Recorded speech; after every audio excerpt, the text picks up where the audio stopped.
Hello everyone, Radhe Radhe সবাইকে। হরে কৃষ্ণ, জয় শ্রীকৃষ্ণ। আশা করছি তোমার সবাই খুব ভালো আছো। আমি খুব ভালো আছি। চলে এলাম চিরশ্রী কপু চ্যানেল থেকে নতুন একটা মিষ্টি ভিডিও নিয়ে। সকালে দেখেছিলাম, সকালে গোপালকে আমি কী খেতে দিয়েছিলাম, এই যে নকুলদানার জল। তো খাবার তুলে রেখেছি, এখনো খাওয়াও হয়নি। তারপরে কিন্তু আমি কাজবাজ ভোগ রান্না করার পর খেতে দিয়ে দিয়েছি ওকে ভাত। এখানে দিয়েছি টক টক ডাল, ঠিক আছে। ৫ রকমের ভাজা, যেমন হচ্ছে ফুলকপি, কুমড়ো, আলু, বেগুন ভাজা, আর এখানে মিক্স ভেজে আছে বিনস, গাজর, আলু, ফুলকপি, কুমড়ো, একটা ভাজা, আর লেবু, জল দিয়ে খাবারটা গোপালকে দিয়ে আমি ওপরে গেছিলাম। এদিকে যেই গোটা কাটাগুলো গুছিয়ে গাছিয়ে রাখলাম, যেগুলো উগুর করে উগুর করলাম। এখানে পর্দাটা দিয়েছিলাম, না গোপাল খাচ্ছে তো ওই জন্যই।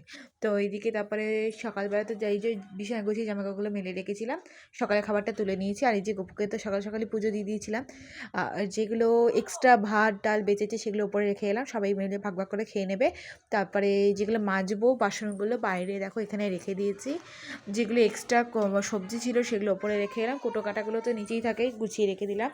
তো চলো, খাবার তো গোপালে খাওয়া হয়ে গেছে।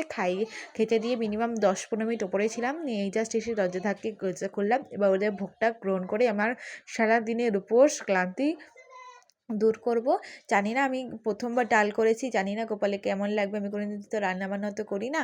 তো জানি না কতটা গোপালকে ভালোবাসা দিতে পেরেছি, কতটা ভালো রান্না করে খাওয়াতে পেরেছি জানি না। আই আমি জাস্ট ট্রাই করলাম, জানি না কেমন হবে, যে গোপাল কতটা ভালোবাসা দেবে জানি না। কিন্তু আমি ভক্তি আর ভালোবাসাটাই মেন না। তো চলো একটু গোপালকে একটু নিজে হাতে খাইয়ে দিই, তারপর গোপালের ভোগটা নিয়ে যাই। তাদের সবাইকে দেখা হচ্ছে নতুন একটা মিষ্টি ভিডিও দিয়ে। গুড আফটারনুন সবাইকে, শুভ দুপুর, রাধে রাধে।